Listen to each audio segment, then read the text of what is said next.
बच्चों यह miscellaneous chapter 5 का क्वेश्चन नंबर 18 यहाँ पर fx दिया है। शो करना है कि f डबल डेरिवेटिव x जो है वो एग्जिस्ट करता है फॉर ऑल रियल x के लिए और इसे फाइंड आउट भी करना है।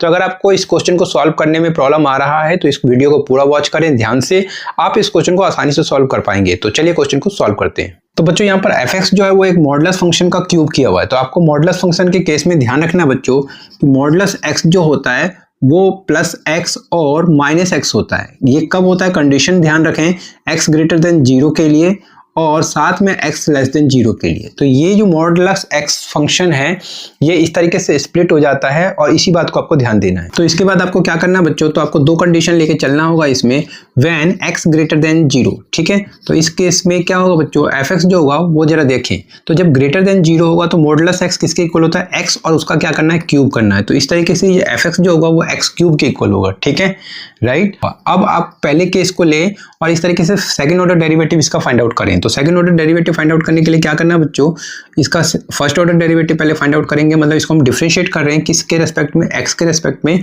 तो देखें आपको ध्यान रखना बच्चों कि dy बाई dx को आप f डेरिवेटिव x भी लिखते हैं, ठीक है। तो f डेरिवेटिव x का मतलब ये होता है dy बाई dx, ठीक है। तो क्या करें बच्चों, तो आप इसको x के रेस्पेक्ट में डिफरेंशिएट करें तो ये आपका हो जाएगा 3x स्क्वायर। तो f डेरिवेटिव x यानी कि dy बाई dx एक्चुअल में, ये f डेरिवेटिव x मतलब dy बाई dx, तो क्या आ चुका है 3x स्क्वायर आ गया। लेकिन आपको इसका second order derivative find out करना है, तो आपको क्या करना है, दोबारा से डिफरेंशिएट करना है, एंड करके देयरफॉर करके लिख दीजिए। तो f डबल डेरिवेटिव x किसके इक्वल होगा, तो दोबारा से इसको डिफरेंशिएट करें तो ये आपका हो जाएगा 6x के इक्वल, ठीक है, राइट। अब हमने क्या देखा, इसको हमने लिख लिया फर्स्ट, ठीक है। अब आपको इसका सेकंड केस लेके चलना है x लेस देन 0 के लिए। तो आपको लिखना है यहाँ पर व्हेन x लेस देन 0। तो जब x लेस देन 0 होगा तो fx किसके इक्वल होगा, तो देखें fx उसके, तो मॉडुलस फंक्शन जो होगा x जो होगा वो माइनस x के इक्वल होगा। तो माइनस x का क्या कर दीजिए, क्यूब कर दीजिए। तो इस तरीके से माइनस x का जरा देखें, माइनस x का जब आप क्यूब करते हैं तो क्या आएगा, minus x multiply minus x multiply minus x, तो ये माइनस x क्यूब आएगा, ठीक है। तो माइनस x क्यूब, राइट। तो fx आ चुका है। अब आपको इसे x के रेस्पेक्ट में डिफरेंशिएट करना है, तो डिफरेंशिएट करें तो ये क्या बन जाएगा, ये आपका हो जाएगा f डेरिवेटिव x, ठीक है। f डेरिवेटिव x लिखेंगे जब इसको आप x के रेस्पेक्ट में डिफरेंशिएट करते हैं, ठीक है। अगर किसी बच्चे को समझ में नहीं आया तो मैं बता देता हूँ, ये fx है और हम इसको क्या करें, d बाई dx, मतलब इसको x के रेस्पेक्ट में डिफरेंशिएट करते हैं। तो इस पूरे को शॉर्ट में हम क्या लिख देते हैं, f डेरिवेटिव x करके लिख देते हैं, ठीक है। उम्मीद करता हूँ आप समझ में आ गया होगा, ठीक है। अब यहाँ पर देखें तो इसको हम डिफरेंशिएट करें x के रेस्पेक्ट में बच्चों, तो क्या करें, ये आपका हो जाएगा माइनस तो रहेगा ही, साथ में 3x स्क्वायर।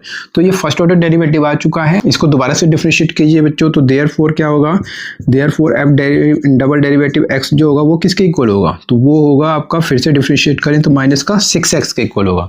तो ये आपका हो गया सेकेंड, राइट।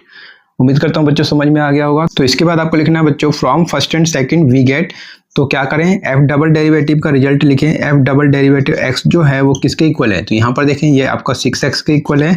और ये केस कब था, जब x की value greater than equal to 0 और साथ में f derivative x minus 6x के इक्वल है। और ये केस कब है, x लेस देन 0 के इक्वल, x लेस देन 0 के इक्वल। तो इस तरीके से सेकेंड ऑर्डर डेरिवेटिव का रिजल्ट ये आ रहा है।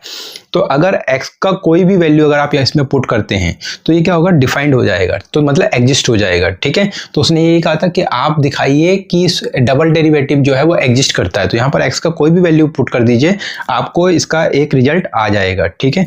तो ग्रेटर के केस में भी, लेस देन के केस में भी। तो ये क्या हो गया, एग्जिस्ट कर गया for all real number. And उसने कहा था फाइंड इट, तो हमने इसे फाइंड आउट भी कर लिया है, ठीक है। तो इस तरीके से आप लिख दीजिए बच्चों यहाँ पर कि हैंस ये क्या हो चुका है, उसने कहा था प्रूफ कीजिए और ये आपका प्रूव हो चुका है, ठीक है। हैंस प्रूव्ड लिख दीजिए, राइट। उम्मीद करता हूँ बच्चों समझ में आ गया होगा। अगर समझ में आ गया है तो वीडियो को लाइक करना मत भूलना, और अगर कोई डाउट है तो कमेंट करके मुझसे पूछ सकते हैं। कमेंट करके मुझे जरूर बताया करें कि आपको अच्छे से समझ में आ रहा है। तो ऐसे मन लगा के पढ़ते रहना है, आगे बढ़ते रहना है। मिलते हैं नेक्स्ट वीडियो में। अपने वीडियो को वॉच किया इसके लिए आप सभी का बहुत बहुत धन्यवाद।